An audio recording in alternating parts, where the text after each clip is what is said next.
Здравейте отново! Таня Иванова съм от счетоводна къща MBD и днешната тема е втората, продължението на темата, която е свързана с промените в наредба H18 от 2006 година, която е безкрайно известна на всички търговци, които извършват търговия чрез фискални устройства. В случая ние ще гледаме промените, които са публикувани на 30 април 2014 година и които са свързани с извършване на продажби чрез издаване на фискален бон в електронен вид. В раздел 6б на самата наредба са вписани изискванията, на които трябва да отговаря вашето фискално устройство, за да може да извършва такъв тип продажби. Първо, вашето устройство трябва да отговаря на изискванията за издаване на фискален бон в електронен вид. Това е най-първото условие. Второ, издадените бонове в електронен вид следва да се вписват в фискалното устройство, в неговата електронна памет, в контролната му лента и да могат по всяко време да бъдат проверени. И на трето място, фискалният бон, който се издава и се генерира в електронен вид, трябва да съдържа всички реквизити, които има и фискалният бон, който е на хартиен носител, с изключение на това, че той не следва да бъде отпечатан на хартиен носител.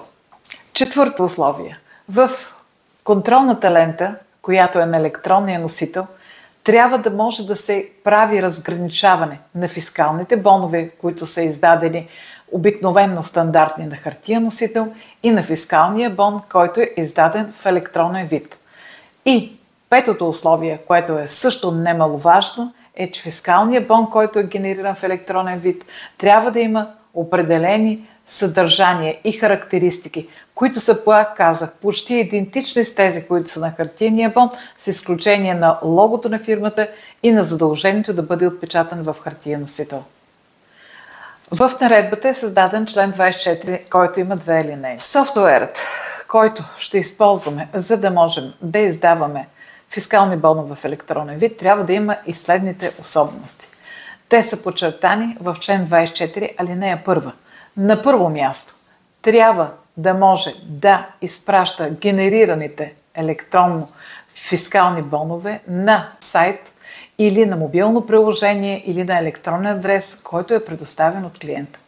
И втората част на алинея 24 е, че той трябва да може да извършва визуализация и експорт на данните, които са за продажбите на фискалните бонове с електронен вид.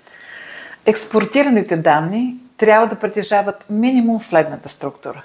На първо място при тях трябва да има дата на извършване на тази транзакция.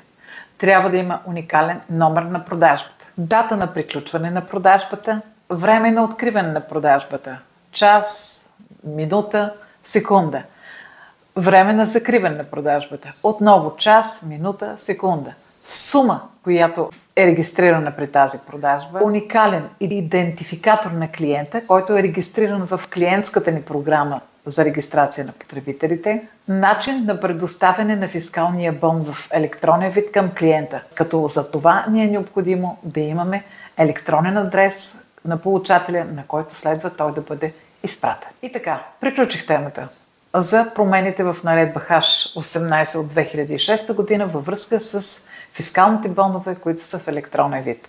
Пак обяснявам, тя не е задължителна, тя е алтернативна промяна, която ви дава такава правна възможност и ако искате да се възползвате от нея, имате тази възможност. Беше ми много приятно. Таня Иванова съм отново.